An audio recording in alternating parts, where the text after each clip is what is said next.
This video has been brought to you by Real Life Ninjas. Purchase any of the t-shirt designs today and 20% of the proceeds will go to the Keeping the Lights On UK MMA fundraiser. Don't say anything I wouldn't say, Andy, and all that.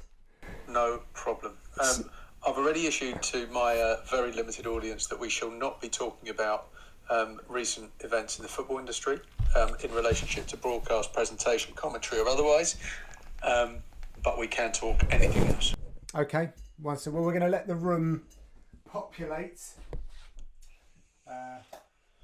Who knows, again, because I'm so poorly organised, I haven't really been throwing out all sorts of social media stuff around this, but we'll hopefully get a couple more people join us, and then we will make the relevant introductions.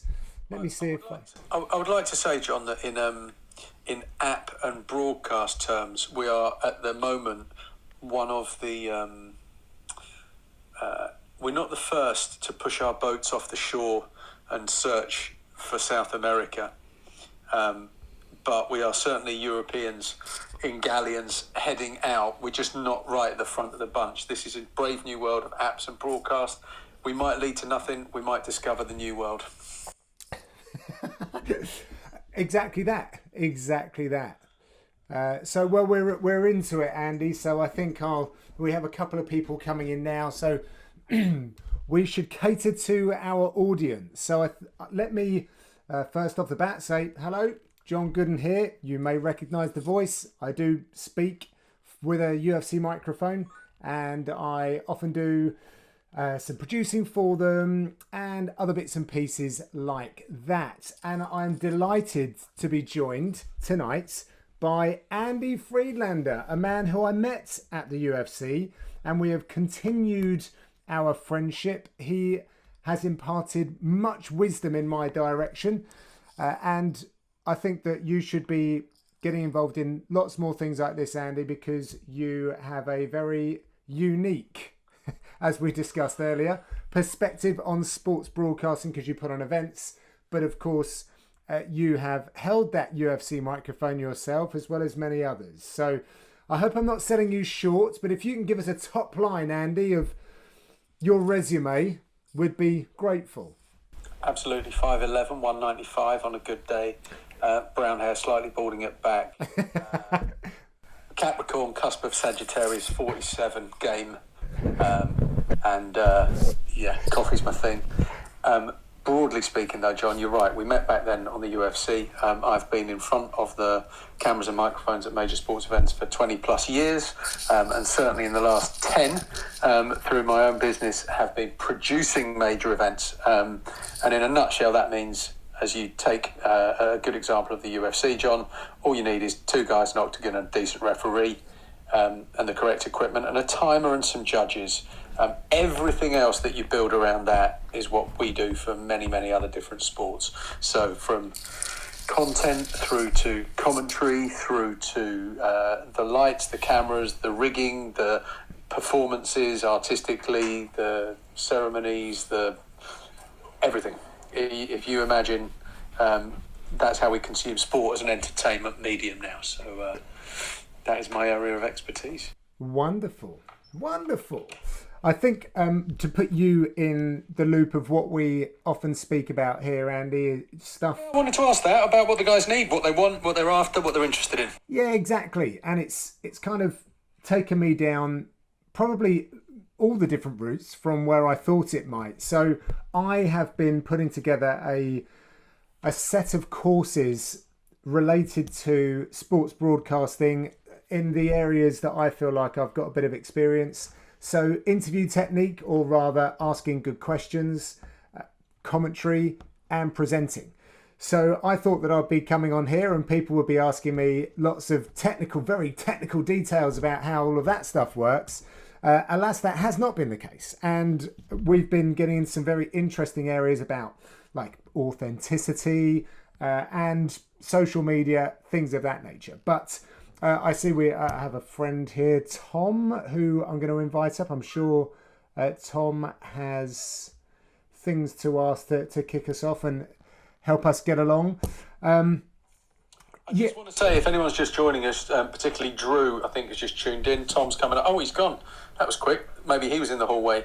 I'm absolutely happy to share any information, gems, insight, detail, anecdotes. We actually want to have a bit of a laugh if we're going to spend a Wednesday evening together. So exactly. Yeah. Leads me on nicely to this question then. I was going to ask you, actually. I mean, I've been following both your careers for a while, Andy. I actually follow you on Twitter. So this is quite like a little... I'm flattered you called it a career. Thanks, flattered you called it a career, Tom. But I wanted to ask you both. Obviously, you've both moderated panels and fan forums and things, but like, I mean, if you think about some of the characters that the UFC have had over the years, like the likes of Chuck Liddell and Tito, all the way up to John Jones and Daniel Cormier, I wanted to ask you, what is there a moment in a press conference or even a fan forum when you're like, oh shit, we're actually losing control here? Like, what can we do? I'm happy to take that, John. Yeah, you do one, because I've definitely got an answer. Go for it. Yeah, so I think skill, and it's not something you would necessarily pick up if you're in the audience of a TV show or a live arena event, is... So I've got a dog on my lap. But in reality, Tom, one should be able to play the talent as well as the audience in a way that they don't necessarily think you're controlling it. And so I'll give you an example of that. We did I think it was Conor in Dublin, the big Diego Brandao event, and at the time I was hosting a Q&A kind of for fighters. We had a bunch of guests, and then also I got to do the post weigh-in interview where you get one question with each of the fighters, and Conor just snatched the microphone straight out of my hand. Now, it's Conor, you're in Dublin, he's got 4,000 live fans, he's been losing weight, he's a trained killer, so at that point you have to make the decision, what am I going to do here? And all I did was dramatically jump out, lift up my arms. You can have a look, I'll try and send it to you somewhere on Insta.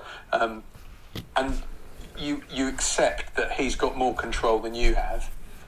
When you're trying to have a civilised debate or fighters start, or any sports people start accelerating into an area where actually they're losing the audience interest, or it becomes a little bit too lacking in entertainment, then I think that's where professionals have to step in. That's where we're doing our job. But you, as I said, you wouldn't necessarily see that. It would almost be, oh, that was casual, but we're there to soften the blow between the audience and the talent. I have well, it was in one day where it went very wrong for me. So I thought I was doing a fairly good job, and I had CM Punk and Cowboy Cerrone. Let's just say I don't think Cowboy had been home from a night enjoying himself in Vegas. And we got on stage and things were going pretty well, apart from when there were some inappropriate slurs from Cowboy, which actually I think mostly went over my head because it was a kind of moderating process and you're trying to see it, measure the crowd, the temperature and all that kind of stuff, keep things moving. But then a certain UFC fighter, Cajun Johnson, Canadian UFC fighter, had a bit of an issue with CM Punk actually fighting in the UFC and getting paid, etc. So he started really tearing into Punk. And I was looking over at Punk and he was kind of gesturing that he was okay. And I thought, well, I'm not going to... He's a man with a huge profile. And it sounds like you're snoring. You might want to just press the mute button on the mic. It's not me. I know it's your dog, but in the mean... No, I'm here. Sorry, dude. I didn't mean to steal your story. No, it's okay. But you might want to press that microphone mute button in the bottom corner. And then when you're... There you go. And so, yeah, he started tearing into Punk, and Punk was answering back. And I was trying to figure out whether I should jump in or not. But then, you know, they're fighters and they're a bit like I can fight my own battles. But all of a sudden... Punk then turned around and goes, oh, and I was actually just hoping that John at this point would have jumped in by now. And I was like, oh God, kill me now. So not a good day at the office in that sense. I had a conversation with him after and it was all good. But actually the recording of it got pulled down due to some comments during that. It was at International Fight Week. So during that whole event, which was unfortunate, but it's kind of how it goes sometimes. You really do not know what's going to happen, but you are in charge up there. And sometimes, with hindsight, I think you need to be a little bit more brave, or I could have been. But I was on there with two very, very big stars, which actually isn't an excuse. I just don't think that I was prepared for what transpired. Well, I was gonna add to that actually, John, without being critical of you, Tom. The reality is, if you're prepared and experienced, you should be able to handle all situations. Yeah. For example, what John's just described is, bluntly, it's more entertaining seeing, if you're in the audience, seeing CM Funk and Cajun Johnson having a verbal spat than it is to kind of stop that sort of moment in order to ask a civilised question about training regimens or weight cuts. So actually, what John just described was probably the best for the people in the crowd. They were going to love it. And those also are the clippable moments, right, that everyone's then going to start promoting, saying, oh, did you see? So it actually helps the promotion. Now, I think the big word there for the UFC is a promotion. If you're dealing with people from other sports environments, you have to be careful that you've got the integrity of the sport as well to consider. But that's there we go. That's me sounding professional. Oh, thanks for that, chaps. I promise this isn't all negative. I'm just interested from a technical side. Obviously, we don't really see it from when we're watching BT or Sky or whatever. But when there's a technical hiccup, say your mic stops working or your earpiece stops working, how do you naturally adapt to that? Are there any techniques that the production team uses to cover up a mistake like that? Well, I'll give you one from when you're stood in the middle of a ring or stood on a microphone or stood on a camera, which is, and I've made the mistake actually and had people back in a truck give me a kick. You just got to keep talking. So if I'm talking away or looking at a camera or doing an announcement or introduction and there's a problem with the microphone, if I stop and they get the mic back up, they won't hear whether it's working or not. And what's more, they haven't really got too many ways of cueing me back in. So I've just got to keep ploughing on through and allow them to pick up. And then everyone watching at home will know it's a technical problem. But it's just the technique and the training there is you just keep going forward until someone shouts in your ear or they'll cut away from you. Yeah, I've had a couple of these. I've had a couple of things happen to me both on the commentary desk and presenting. So absolutely echo what Andy was talking about. It was early in my UFC days and I was doing some on-camera stuff, and in the very same broadcast I was guilty of throwing to a feature. No, not throwing to a feature. Throwing to probably Andy in the octagon before the truck and the producers were ready for me to do that. So I'd decided the timing, and I don't know why I did that. Maybe it's because I felt like I'd run out of steam. And they got back to me very quickly. Yeah, don't ever do that. We cue Andy, not you. So I learnt my lesson, but then it was even worse. Well, it wasn't actually my fault this time. We then were on camera. And I got told that we had one more question or something like that. But then I never got a cue to throw it to the next feature. So I just carried on talking, and all of a sudden I looked down and the feature was playing. And then I had the producer in my ear going crazy. What are you doing? God rest his soul, Bruce. He said, what are you doing? I said, you didn't cue me, Bruce. Earlier on, I got told off, quite rightly so, that I'd thrown it too early. And now you didn't give me a cue. So I just carried on asking the questions. And he's like, you didn't hear me cue you? No. And he did it a couple of times that night. And it turned out there was a sticky button in the truck. And it wasn't depressing or something like that. But he came up to me after and said, I'm really sorry. I got a bit agitated with you. It was all my fault. I actually wasn't pressing the button, or there was a problem with the button. So that was one, and as I say, that was early on, probably 2014. So we're going back a little while.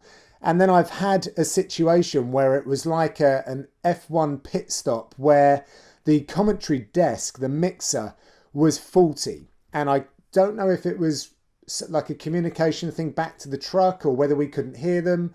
So we collectively, I think it was Dan Hardy, Paul Felder and myself, we then had the sound engineers run in at one point and swap over two sets of commentary mixers. So unplug us and plug us back in. in super quick time. And it was very impressive the way that they did it. But it was all hands on deck.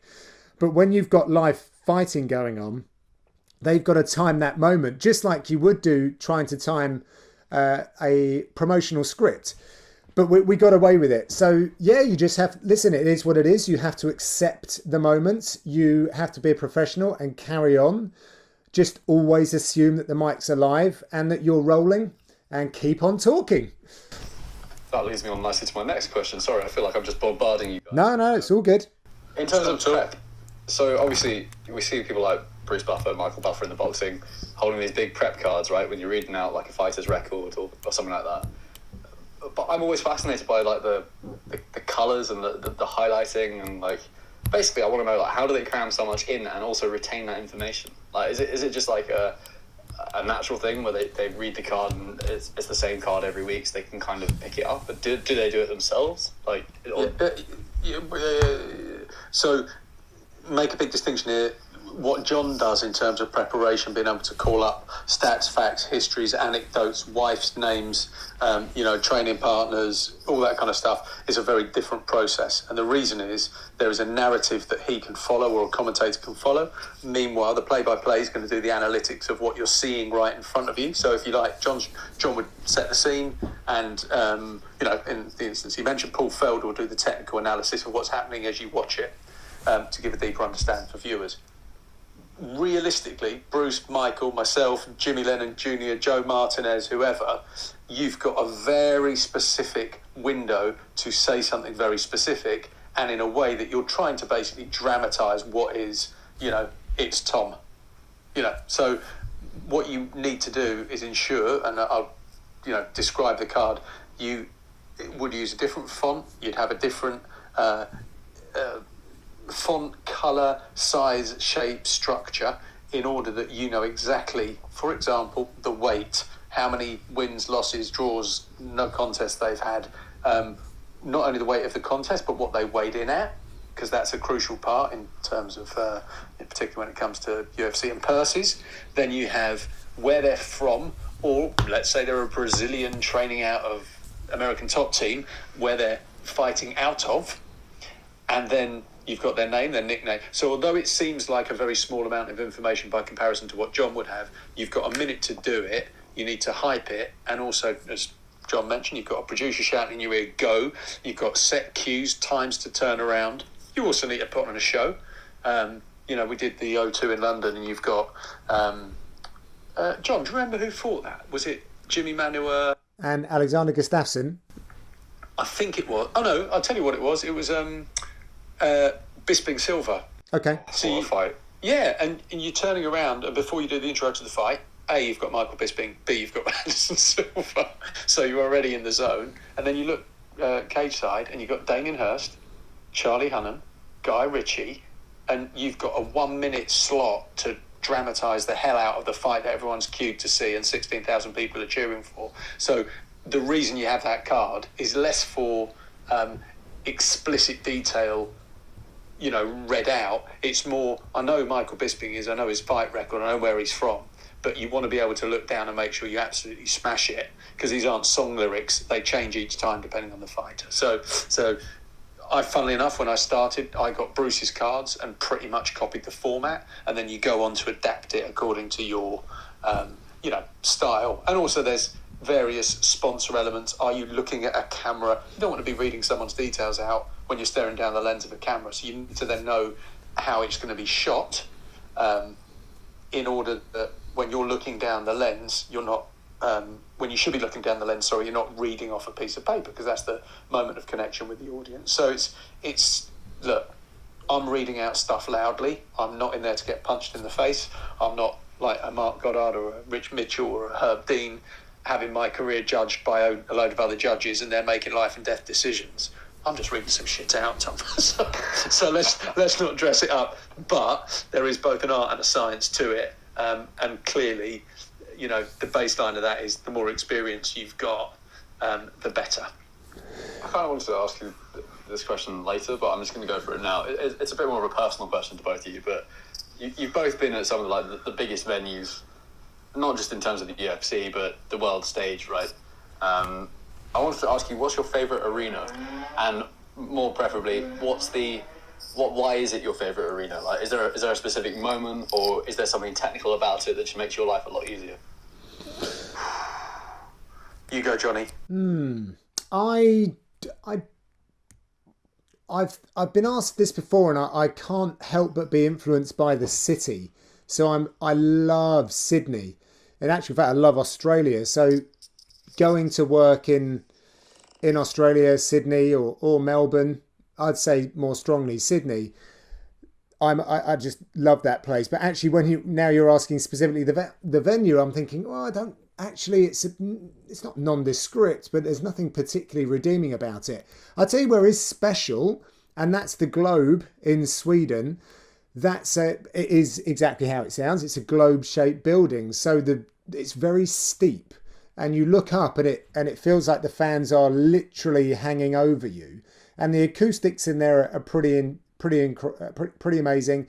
And I remember that moment. Obviously, it's punctuated by big moments, and when Gustafsson won against Glover Teixeira in the fashion that he did, and then he proposed to his then girlfriend. So just the way that the place lit up was very special. The O2 is a special place. It's London. London is home. I remember the very first time I would have been there with Andy and Dan, walking through the hallway and just seeing all of the big acts that have been there. And again, I think I've said this before, not that I consider it that I'm one of those acts in that building. Of course, it's not going to be like Dan, Andy and I with our pictures on the wall and our respective autographs. However, you do feel like you're standing in the same sort of spot that some of these megastars were. And it just also underlines the level that you're operating at. If you're on in the same premises as, some of the biggest stars, you're like, whoa, I'm clearly going in the right direction here. But it can get a little overwhelming, and the O2 is a huge, huge building. So that's, I think, for me, those two in particular. But I do like going down to Sydney. Oh, so O2, check. It's just easy. It's local. It's good. It's got crisp sound system, and everyone's there on top of you. The MGM Grand in Vegas, when we all got launched, we went out to see, it was UFC 170. That's right. Ronda Rousey. Ronda Misha Tate? No. No. McMahon. Sarah McMahon. Sarah McMahon. But just to be in that arena when you've also got the vibe of what's going on around it in Vegas, and obviously that night, and she was on a tear, and it was awesome. So I think I'm a big fan of, as John said, the city kind of builds towards just the physical arena. As a producer, I know a lot of arenas. Some are renowned for their storied histories, but in reality are shitholes, if I'm honest. And so what you make look good on the camera or for part of the production is half the challenge. But then there are other venues that we've produced Eurobasket, which is the big European basketball championships, and there's a stadium in Helsinki which has got saunas where you would imagine corporate boxes are. So you sit in the sauna as part of the corporate box. And so I didn't, we worked there, but I didn't host anything there, and I didn't get to sit in the hot sauna watching the sport. But that's an ice hockey arena, so you know that there's a real kind of history and a vibe going on. And it's tricky because, and John, I don't know if you agree with me on this, but often it is about the people. So the 3 Arena in Dublin. Oh my God. I'm sorry, 3 Arena. It's just not the most spectacular arena. The OB compound is right onto a kind of crappy little backyard that goes straight onto the river. There's not loads of space. There's not changing room areas and all that kind of stuff. There was nowhere for us to get prepared. I remember being in a room, a curtained off room with the ice. I was about to say, was there a curtain? Well, I'll tell you a funny story. If you next want to get on, if you want to go to Instagram and look up Barbara Pedrotti, she was a co-presenter at the Juventus Stadium in Torino. for a Europa League final, and let's just say she and I were in next door disabled toilets, me pulling on a very expensive suit, and if you look at Barbara Pedrotti, you'll get a pretty good idea of what you think she might have been wearing in front of 40,000 screaming Italian football fans. But that's when you kind of go, it's not all glamour in this business, boys, and that's largely based on the stadium. But my point about the Three Arena, and I'm not high on Connor or Ireland or Irish fight fans, you're inside that arena, you are in the centre of the fight world. It's just like you are, and I'm sure Madison Square Garden's got the same experience. Yeah. There are just places where the vibe, the people, the history, you walk in, your experience getting from the airport, and particularly, and I'm also saying from all sports events, you can go to some in the middle of Brazil where the entire city knows exactly what's happening. You can go to others in major cities in London or Europe or America and no one knows what's going on. You're just another 30,000 people doing something in a corner. So that has a large part to play. But bluntly, most stadiums in the world I've been to and worked at are pretty antiquated, pretty 1970s concrete, pretty hard to pull together. What you see on TV is the result of a shitload of work and loading in and technical design and rigging and lighting. So you kind of touched on it there a bit about like the atmosphere, and I kind of wanted to ask you, like, on like an off the cuff moment when, I don't know, someone like an Anderson Silva front kicks Vitor Belfort or whatever. Like, obviously you're in the moment, like something magical has happened in front of you, and then obviously like the media go on about it, and I guess it's kind of easier now with social media because it's so instant. But when you're actually in that moment and you witness something so great, I'm asking you what's it like, because I haven't experienced it yet, but genuinely, what is it like watching something like that live at something that you've helped create?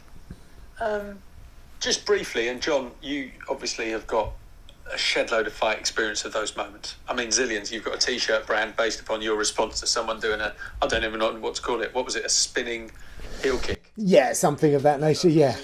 Yeah, but if you go to the Champions League final at Wembley and you've got a mic in your hand and you've been to the rehearsal and you know Lionel Messi's going to be playing a Barcelona shirt against Man United, you know to anticipate something. So you are not unarmed going into these experiences, but I do think context is everything, and you are in the moment. As John will say, he's doing a job, I'm doing a job, the lighting man, the cameraman, the producer, everyone's doing a job, and I think it's afterwards, the closing credits roll and you go back to the broadcast truck and pick up a beer and you're like, fuck, that happened. And social media or no social media, you have those moments of, and look, for me, Tom, selfishly, I'm given a great privilege of I get to stand in the cage. So at the beginning of a Michael Bisping Anderson Silva fight, it's the two legends of the sport. It's was it Herb Dean or Mark? You got a referee. Herb. And you got me sticking basically a microphone under Herb's armpit in order that he can read final instructions. So I've got. I wanted to ask you another. It's a bit of a sorry to interrupt. It's a bit of a dirty question, right? But who's got the dirtiest armpits? No, it was along those lines, because obviously body odour and sweating, and if they've been, I don't know, reffing a couple of other fights beforehand, yeah, it must get pretty nasty. There are some fighters that will not deodorize themselves on purpose. Really? That has happened. Do you remember I used to be a lot more involved in boxing. I don't know if you remember, there was a great line. David Haye was fighting Nikolai Valuev, 7'1" guy. There was a whole precursor to it with Adam Booth wearing almost gothic boots in order that he could do pads at a height that David Haye's punching upwards. David's about 6'2", 6'3", and he's fighting a 7'1" guy. But in the big run-up, David Haye just said the word around the campfire is you don't want to get too close to Nikolai Valuev. And I think... John has just highlighted it's often a tactic. It can be a tactic. Yeah. I'm sure there are a few of them that stink. I can't think of many who stink. We don't have to explicitly, divulge that kind of secretive information. Yeah, but Tom, I think there's another aspect, which is particularly the weigh-ins, right? I'm a reasonably good Nick guy, right? I stay fit. I've got a bit of a belly at the moment. I'm certainly not on my fighting weight. But when you're standing there next to trained fighters in immaculate condition who have cut weight from walk around at 185 down to 170, and they're stripping off to get weighed in, looking immaculate, pristine, you got other things on your mind rather than who's wearing Sontau 33 or Old Spice.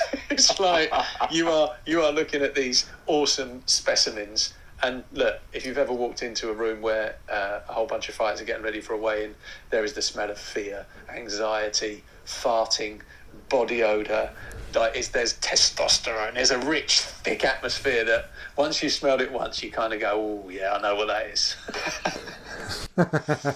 It's true. Come on. If any of you boys have ever played sport, you go into a changing room, it's deep heat and a bit of sweat and piss and farts. Yeah. But Links deodorant, yeah. Yeah, when you go into a room full of, and it's usually 12 fight cards, you've got 24 guys split up in two areas, they've got coaches, they've been warming up, sweating down. There's a this is war. This is what smells like war. I'll open the floor as well. If there are any others for any more, just raise your hand and we'll be happy to answer some questions. I'm going to throw some stuff Andy's way as well. That doesn't mean you can't jump in as well, Tom, if you like. But Andy is someone that's worked both on the production side, but also has been in front of the camera. What are a lot of the errors that I hate the word, but we all know what it means, that the talent make, that you've picked up on since being the guy who's kind of running the show? Okay, so I've got a couple of my gems that I've always stuck to. One is always read the audience before the script. So if you have to say certain things, that's fine. But if you say them at the wrong time, or you're interrupting something else, or you are almost ticking the box to get something done, it kind of comes across that way. Whereas, the knowing wink or the nod or the smile or the shrug, and it doesn't have to be too knowing, it doesn't have to be Keith Lemon saying, roll VT, do you know what that means, VT? It can just be a bit more casual, but the master of it actually is Gary Lineker, he's just so in the moment, he's so chilled on screen, he knows what he's saying, he knows if he gets it wrong, he'll correct it. And I think I've started to really appreciate good presenters. And I think the other part I would say is there's a distinct difference between a live arena presenter who's talking to a stadium full of people versus someone who's talking down a small camera. And I think, just to lean back on acting for a second, if you're on the stage at the Globe Theatre trying to talk or communicate with people who are 40 metres away, you will be using large gestures, think operatic waving of hands and, making it, you're trying to tell a story with your body. If you're close up on a screen, you're trying to tell a story with your eyebrow raise. You think Marlon Brando. So if you apply that to them presenters about what they're saying, how they're saying it, they need to be cognizant of who they're talking to. That's why I always suggest read the audience before the script. Yeah, you make a really good point there. I've been studying with my downtime away from the microphone. I've been studying. Sorry, I'm just adding Sammy up here. Little bits and pieces, technical bits to how I can improve my own game. And you were talking there, Andy, about gesticulation. And if you're on the stage, you should use all of the stage. However, if you're in front of a lens, don't rock, don't wave too ferociously. There's bad etiquette. Don't eat the microphone, keep the microphone in a certain position. So they are actually very different in the way that you would approach those different disciplines. I'm going to follow up though, Andy, and talk about comedy and humour. And it's something that I believe is often overlooked when it comes to speaking, moderating, things of that nature. And I know that we've had lots of conversations around the use of more fun stuff when it came to mixed martial arts. And if I'm honest, we're going back a little while where we hadn't really ticked off a lot of the serious stuff before the fun stuff. But the fun stuff is a route to getting to the serious stuff, and I know that you have expertise in that way. I'm not saying you're a comedian, but I think that you would certainly echo that point. Yeah, and I think it's about classic comedy timing, that if you've got something funny to say and it comes to you as a piece of improvisation and it feels right and you go for it, then great, you do or don't get a response, and you learn that way. And I'm not a stand-up comedian, but I'm sure they do that way as well. I think the crucial part is you shouldn't be telling gags or trying to lighten something that is serious, because it means a lot for the athlete and the fan. I mean, I'll give you a good example, and it was one of my better lines, if I'm honest. We did it might have been actually that Conor Brandao. Oh, it was the Conor Brandao fight in Dublin. Historical moments. But Luke Barnett as a guest. So if you remember Luke, English fighter, 6'3", no, he's tall, wasn't he? He's about 6'4", 6'6". Big lad, yeah. Yeah, and loved his suits, pocket squares, very dapper. Also didn't really care what other people thought of him. And I think he had a deal with Google Glass. If you remember Google Glass, those crazy glasses. Oh, yes. They threw up on one lens, the kind of equivalent of a search screen, but then it also had a camera of what you can see, and obviously a bit of built-in AI, which was the precursor to Alexa or Siri. So I'm setting the scene. You've got a 6'6" guy on a stage wearing Google Glass. All week, everyone had been like, Luke, you look like a bit of a dick, but he was 6'6". No one wanted to tell him. So he sat on stage. Some kid gets up. It's a beautiful moment if you can find it on Fight Pass, and goes, Luke, can I ask you a question? And I'm like, yeah, go for it. Yeah, help yourself. How does it feel to be in a country where everybody hates you? 3,000 Irish fans burst out laughing, and all I could think of the comedy line. I just looked at Luke and I went, Google Glass, delete. Right, so you can find those little moments, but what I would say is that section of the UFC was all about entertainment and fun. Anytime else, you got to take it seriously, respect what all these guys have been through, and the fans don't want your gags. Yeah, no, noted. Sammy, I think you were first up. Have you got a question, something to add? It was a question more than anything. I was wondering, when it comes to challenging certain individuals that you're into, let's take a Colby Covington, for example. He's obviously putting on this bravado and an act. I mean, where do you guys sit in terms of, if you don't agree with something he says, do you challenge it there and then, or is there in the part of your mind, by doing that you may, I don't know, let's just say upset Dana, for example, if he sees that you are asking questions in not aggressive way, but if you're going to just answer back, if Colby's given you a ridiculous answer back, do you keep up being polite, or would you actually go and, I don't know, it's a strange question, I know, it's like the line of how do you challenge people, I guess, without upsetting them in a weird way. It's a valid question, Sammy, and what I'm going to do is I'm going to protect my boy John by saying the key part about the UFC versus many, many, many other sports is it is a promotion. So you're not there to catch out or to diminish or to change Colby's act. If that's his vibe and John calls him out, John ends up looking a bit foolish. It's more a case of, as a promotion, you want everyone talking about you. If he wants to be a silly goose, let him be a silly goose. I think when it comes to other sports or other interviews, people tend to be a bit less reluctant to play a particular role. They're very much, classic football or a rugby player, the lads did well, take each day as it comes. So in defence of John, ahead of his answering, you're kind of shooting down someone who you want to promote. So you're not doing anyone any favour or service in that instance, not just Dana. Yeah, no, you're right, Andy. I think the easy way to explain it is, in that role, in that particular situation, I'm employed by the UFC. So it's not about me. And rarely as a moderator, as a presenter, as a lead commentator, it's not about me either. It's about someone else. So you're there to facilitate. Now, there's nothing wrong with getting someone to elaborate on a point or actually move along. Much contrary to what I was saying earlier with my experience with Kajan Johnson and and CM Punk, you do sometimes have to get to a point where it's not going to do anyone any good.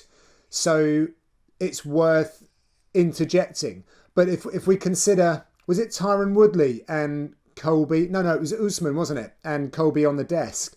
And Karen was there, just let it go. Because at the same time, there are some wonderful moments for television, for further promotion. And like, who are you you're not a head teacher. You're there, it's an entertainment show as well. So you do have to be a bit careful. It's a tricky ground. It really is. And it's one that I would have to try and gauge in the moment just to see, if it's politically incorrect, then I think, if I felt very uncomfortable with something, then I would just try and move it along. Sometimes you have your producers as well. Let's not forget that you're not out there by yourself. You have a producer in your ear, and if they're quiet, then they're probably allowing it to go. If they start screaming and shouting at you to shut it down, then you damn well better shut it down and quick. Yeah, but Sammy, and Colby's a great example. Everyone knows he's playing the role, right? So if he wants to play the role, that's fine. But if John was interviewing him, or I am, or someone else is, and they kind of, it just loses a bit of momentum, it's very easy to kind of blindside the fighter and go, look, MAGA hat aside, tell us about your training camp. And it's very difficult if you're putting someone on the spot in that regard, professionally and respectfully, for them to go, no, I don't want to talk about my training camp. I want to talk about, you can steer them away from the role sometimes respectfully. And I think, as John said, a producer will give you that. You'll instinctively know when the time is right. So that's interesting. It was for me. Is always thinking about that side of things. It's like as a commentator, it's kind of like either you're going to make the fighter look bad, and you're in a way yourself look not good, as in more noticed as a commentator in a strange way. Obviously, if you're asking not the difficult questions, but not the same generic, because a lot of them sometimes it is just when you see these media conferences that they hold the UFC, it is a lot of the same questions are being asked of the same fighters constantly. And I just noticed that it's the ones who ask the not so much the more difficult ones, not to make the fighter look bad or anything, I feel like get noticed in a strange way a lot more. Does that make sense? Yes, but I think also there's you know what you're getting into, right? If you go to let's take Graham Norton, great example. Graham Norton show, he has a bunch of guests on, and they want to book people who give good talk show. Let's get Hugh Jackman back in because he'll sing us a song, he'll stand up, he'll kiss an audience member. Let's get Tom Cruise on the red carpet, he'll do a selfie, he'll play the game. And likewise, if you're talking to Masvidal, you're going to get a line. If you're talking to Bisping, you're going to get a line. If you're talking to, obviously Conor, he's primed and ready. So you need to be ready to give them the platform to spout some piece of media beautiful soundbite that will be socialised and distributed and shared all over the world. If you're talking to a boring fighter, and we don't have to name them, there are a lot of them, you therefore are going to play a slightly straighter bat, and you're not going to give them as much space, and you're going to stick on topic. Because, and look, Damian Maia's jiu-jitsu is far more interesting than Damian Maia's sound bites, so you're going to steer him towards technique versus Conor. As I said at the beginning of this Clubhouse, he just grabbed the mic and he'll go for it, and you just let him do that because he's brilliant at it.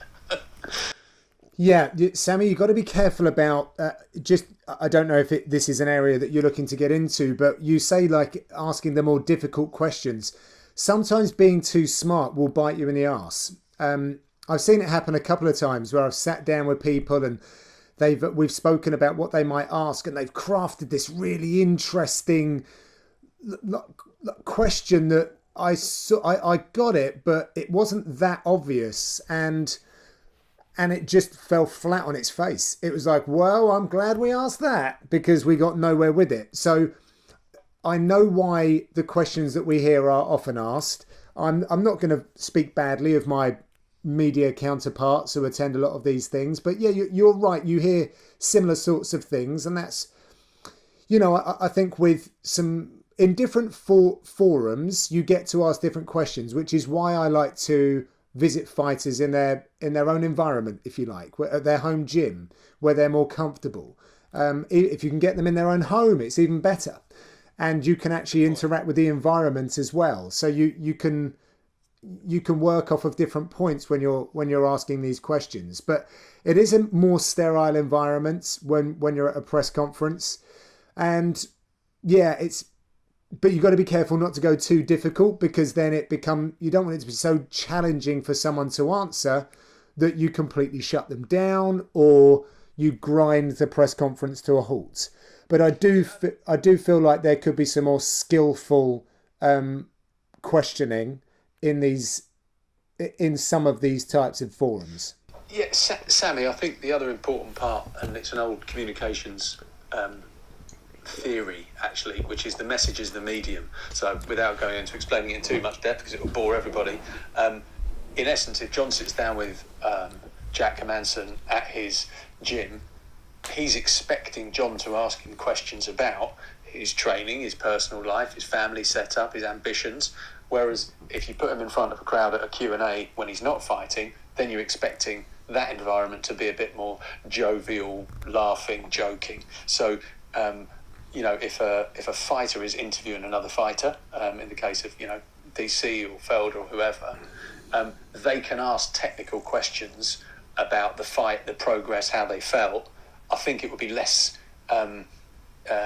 pertinent if Karen Bryant was to start asking questions about technique, because she's a presenter. So it's about understanding as well what your role is, if that's something you're getting into, and therefore what is a pertinent question. And to John's point about press conferences, look, there's some awesome guys in there, but yeah, they're all trying to get a good story. They're trying to get the soundbite. They're trying to raise their profile in the industry.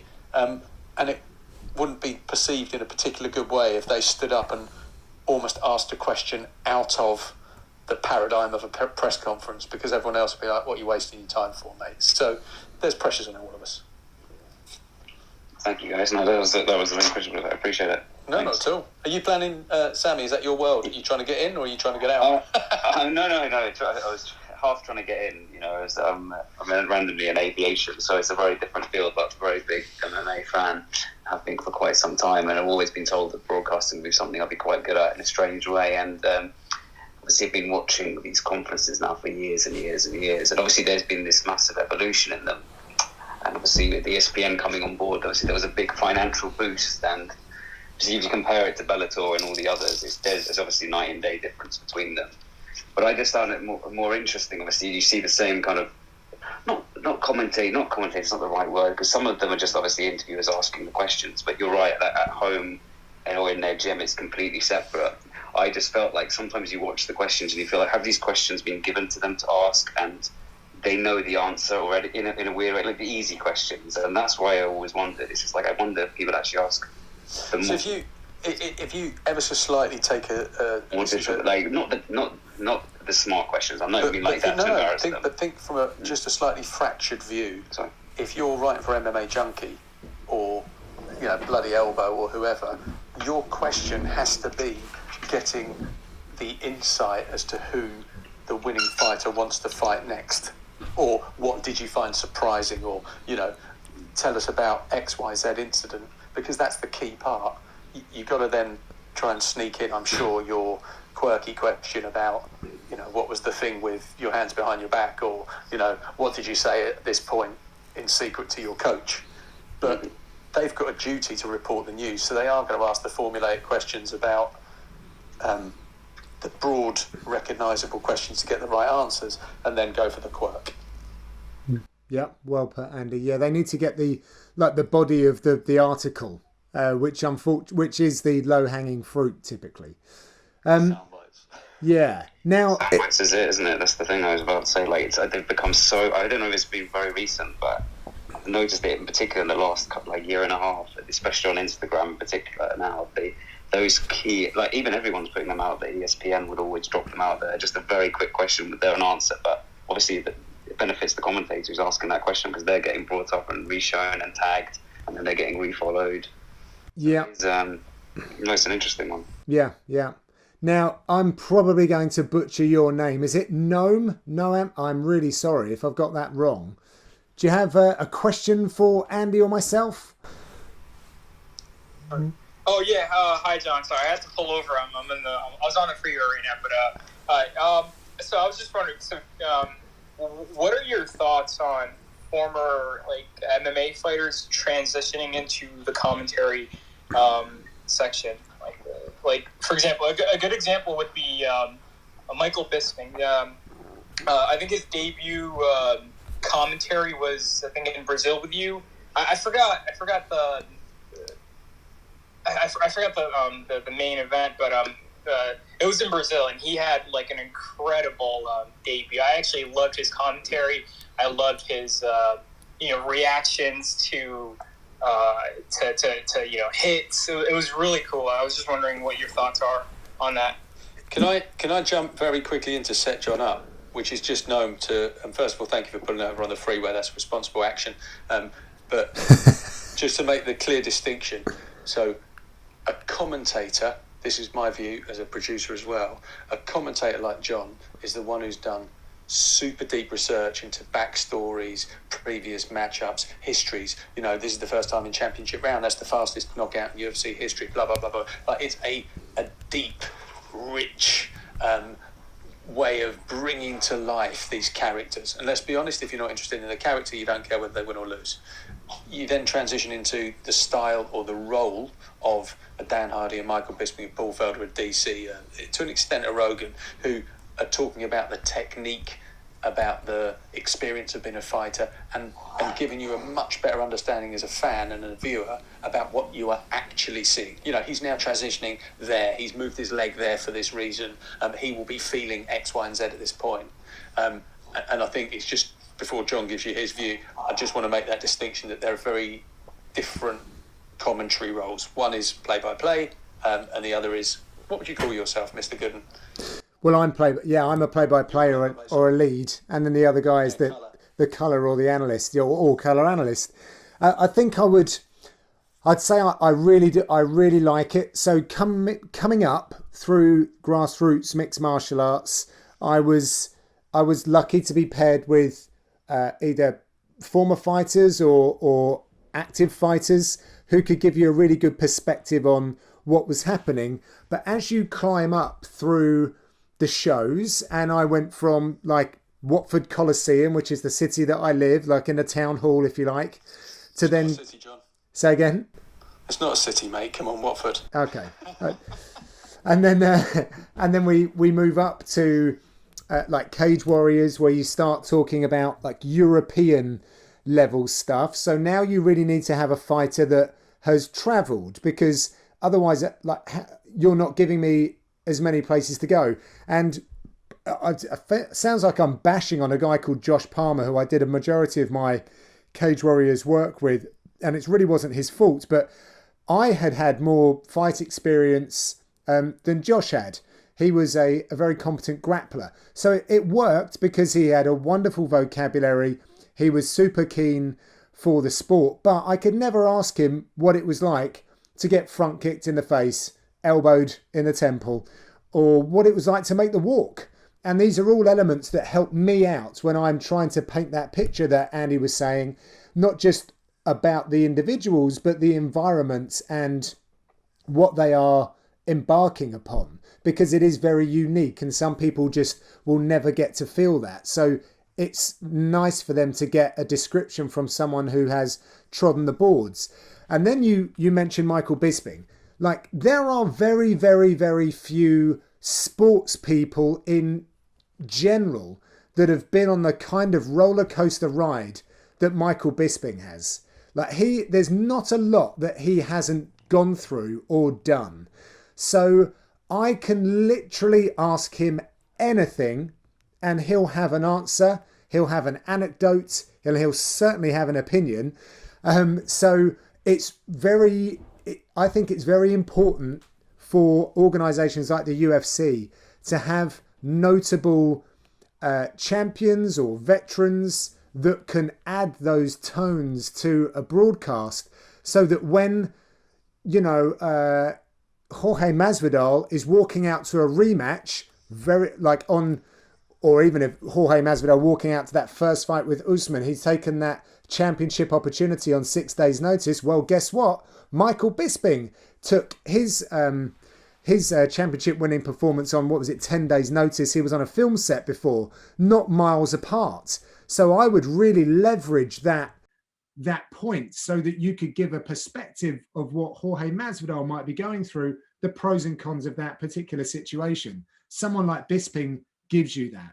And just to also talk about Bisping, he has, I didn't notice this until I worked with him, but you got to think about his fight style. And he was such an energetic fighter, lots of volume, as in lots of like strike count. And if you listen to him now, he has lots of word count. He doesn't seem to tire. He's always bringing energy. And of course, we cannot sell him short on, he has a very polarizing personality. And he uses that. And that's important. He's very authentic. And that's what makes him very good and why people like listening to him. But I think to add to that, Noam, as well, I would argue that all of this is very natural to the fighters that are selected for those roles. So DC is a character and a leader. Bisping, as John said, is just a shit talker who knows what he's talking about. Dominic, an incredible student of the game and massively able to articulate exactly what's going on analytically, and also, particularly recent comments, is able to stand his ground about his own views of the world. Paul Felder, fun, still active. You kind of go through, each of them has got their little nuance. And I'll, flag Brian Stan. I used to like Brian Stan. I love Brian Stan. He'd done it, he was respected, he was a nice guy, but he was a bit wooden. No, how dare you? How dare you? Audience. Rinse your mouth out with soap, Andy Friedlander. How dare you? You get into new audiences and they rock up and they see this kind of tall, straight-backed, beige chino wearing ex-military guy. Yeah, he's been there and he's done it, and he's a super nice guy. But he was a bit boring. Oh, I don't know. You do need people with character. No, I don't know. But yeah, I get what you're saying. I hope that answered your question. No, that's a good one. I enjoyed talking about those points. Well, I'm going to be a killjoy. I have a child to kiss goodnight, mine, obviously, and we'll keep it nice and brief. But just to say, I've lost my Clubhouse virginity, not only to John, but Tom, Sammy, Noam, AF, Amano, Etienne. And if you like events, sports, writing and comedy, AF Panjazilade, hit me up on a direct message. I want to talk to you about... It is AF. I beg your pardon. I'm just AF is my initial, so I figured it's AF. AF, hit me up on Instagram somehow so we can have a chat, because anyone who likes comedy, sports, events and works at the Olympics, we might have something in common. I think you definitely do. Has anyone got any more for any more, or should we wrap this one up?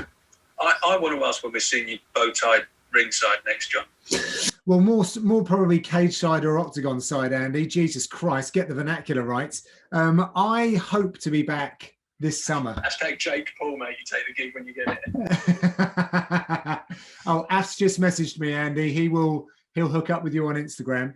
I haven't been given the call yet, and that's not the UFC being funny. It's just a circumstance of the times. And until they're confident they can put shows on internationally, I probably won't. I won't get a run out, and I'm finding it very hard at the moment. I won't lie. I see you guys are my friends right here. I will not lie. I'll get Etienne's coming in. I'm struggling a little bit because I love my job so very much, and I'm not really having an opportunity to do it. But that will end, and the months will pass, and I'll be back doing what I love, albeit probably with a little bit of cage rust. If you ask Dominic Cruz, it doesn't exist, but we shall find out. Well, I'm going to leave you with my predictions. I'm allowed to give them because I'm a complete punter. I'm not an expert in any way, but I'd just like to give you my quick predictions. They go like this. I think Usman potentially finishes Masvidal. Controversial, but secondly, I agree. I think, love her though I do, I think Namajunas, I'm afraid, doesn't make it through that fight. I think Zhang Weili's just too strong. And if I could do what the Americans call a parlay, it's all in, I'm going to go Shevchenko. So I've called those three. If they come in, just drinks on the house. Love it, Andy. Thank you very much. Etienne, the floor is yours. Andy, you are free to leave whenever. And I thank you once again. We'll catch up. Thanks, John. And I appreciate everything you do, brother. You're an awesome broadcaster, man. Just wanted to say that. I've never spoken to you in here before, but I am a big fan of yours. Just wanted to let you know. That's very kind of you to say. Thank you very much. You can't compliment him as I'm leaving. Dude, you know, Sorry. what? You're busting my... You're killing me here. Andy, you're the man, too, man. Andy, I was trying to look for your Instagram because I heard Shay mention it, but I can't find the handle. It's at Andy Friedlander. Just to let you know, there's still, in that, if you look at the digit counter for Instagram, I still do have room for more people. A lot of people, it goes up to millions, trillions. I've still got a few more digits. So don't come join the party. You're an early adopter, Etienne. Live the dream. I love you all. Definitely will. Take care, man. Look, he's gone. He's gone. Nice one. All right, people. Thank you very much for stopping by. I have to apologise that I don't get super organised ahead of time. I thought I was meant to be interviewing Yuri Prohashka around this time, but that wasn't the case. I'm doing that next week. And the week before that, I was actually out in the field with Leon Edwards. So I aim to do this every Wednesday at 8. Thank you for stopping by. I will be reposting this on YouTube eventually. For those that are still in the room, I have a UK MMA fundraiser ongoing at the moment called Keeping the Lights On. I would appreciate eyeballs on that, sharing it. If you can spare the price of a coffee or a beer, that'd be great. I am also about to auction a load of items off in May. I'm probably adding a raffle as well. So lots going on. Keep across the socials. John Gooden UK. It has been my pleasure. Thank you once again. And I'll see you guys next week. Keep up some great work, John. Thank you very much. Cheers.